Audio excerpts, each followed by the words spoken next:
जळगाव आयुर्वेदिक महाविद्यालयातील कर्मचाऱ्यांचे गेल्या 3 महिन्यापासून पगार नाही आहेत. याच्या संदर्भात आम्ही वेळोवेळी तिथले वैद्यकीय अधिकारी जे आहेत त्यांना भेटलो, तर त्यांनी सांगितलं ही एका वरिष्ठ मंत्र्याची कंपनी असल्यामुळे मी एका विशिष्ट मर्यादेबाहेर जाऊ शकत नाही, तुम्ही मला अडचणीत आणू नका. आम्ही 1-2 वेळा भेटल्यावर मग आम्ही RDC मॅडम आहेत, चव्हाण मॅडम, त्यांना भेटलो. त्यांना बैठक लावायला सांगितली, पण त्यांनी तरीही बैठक लावली नाही. ते घाबरतात आणि त्यामुळे तिथल्या कर्मचाऱ्यांचे पगार होत नाही. तिथे कोणी दिलीप पाटील नावाचा कोणी जो ठेकेदाराचा माणूस आहे तो येऊन गेला. त्याला यांनी वारंवार फोन केलेत, तर तो म्हणतो की मी वरती कळवलेलं आहे, तुम्हाला फोन करू नका.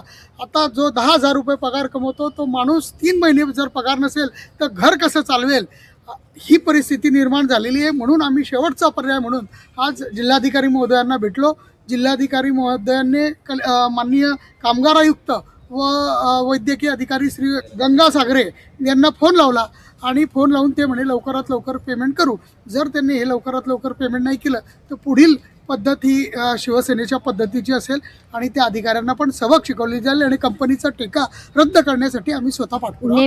स्मार्ट कंपनीकडनं आम्ही कंत्राटी कर्मचारी म्हणून काम करतो, तरी आमचा गेल्या 3 महिन्यापासून आम्हाला रेग्युलर पगार नाही आहे आणि आज 4था महिना चालू आहे. तरी आमच्या घरची जी परिस्थिती एक बिकट आहे, कारण आम्हाला पेमेंटच मिळत नाही.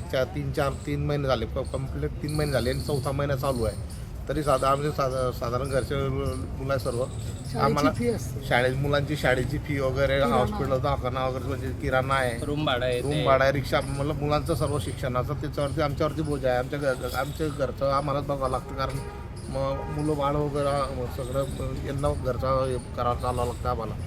दर महिन्याला येतात ते फक्त सांगतात की होऊन जाईल, आज ही तारीख भेटेल, त्या तारखेला होईल, त्या तारखेला फक्त अशा उडवडीची उत्तर देतात. जेव्हापासून तुम्ही या स्मार्ट कंपनीला जॉईन झालाय तेव्हापासून तुमचा पगार नियमित होत होता का? सुरुवातीला पहिल्या महिन्याचा पगार व्यवस्थित पडला, सेकंड महिन्याचाही प्रॉब्लेम आला होता थोडं वाटतं. किती महिन्यापासून? 3 महिन्यापासून पगार नाही. नोव्हेंबर, डिसेंबर जेव्हापासून आणि जानेवारी कॉन्ट्रॅक्ट आलेला आहे तेव्हापासून आम्हाला वारंवार जेव्हा काम बंद करावं लागते किंवा काही करावं लागते तेव्हा आम्हाला पगार मिळतो. पण आता तर 4 महिने, 3रा महिना म्हणजे 4था महिना लागून गेला तरी पण काहीच नाही. त्याच्यावर डायरेक्ट आम्हाला सांगतात की होईल पगार. तुम्ही या संदर्भात काही डीन वगैरे यांना भेटले, आम्ही त्यांना दिलं एवढी.